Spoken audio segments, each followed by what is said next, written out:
They drift across the sky. Without them, there would be no rain, snow, lightning, or rainbows. The sky would appear empty and void. Not all clouds are created equal. Some seem to touch the ground, while others are thousands of feet above our heads. With a trained eye, you can become good at identifying them. But what exactly is a cloud? A cloud is nothing more than visible water droplets or ice crystals that are suspended in the air. Clouds are classified by their formation and altitude of which they are formed. There are four major cloud groups. These include high clouds, middle clouds, low clouds, and clouds with vertical development.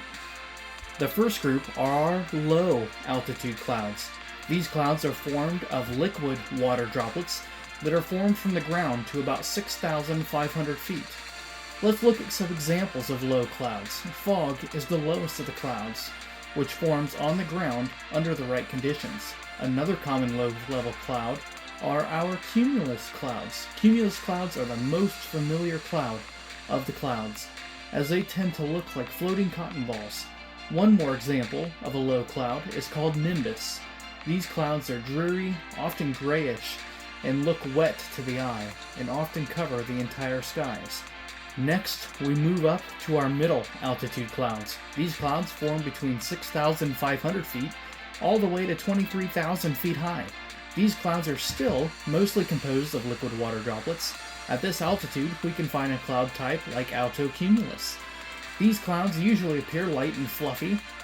As you can see the word cumulus within the name, they often spread out in rolls or waves across the sky.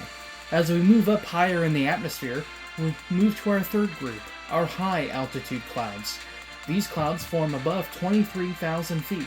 At this altitude, most of the clouds are composed of mostly ice crystals because it is very cold.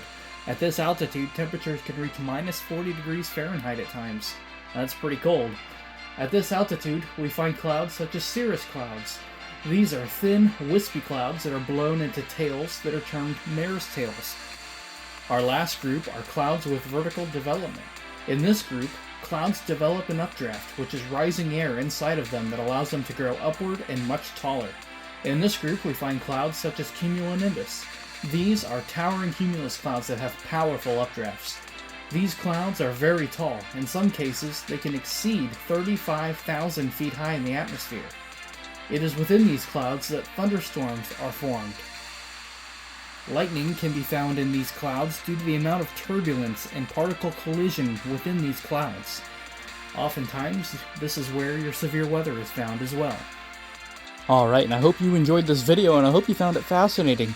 Next time you're outside, look up and see if you can identify what clouds are in the sky.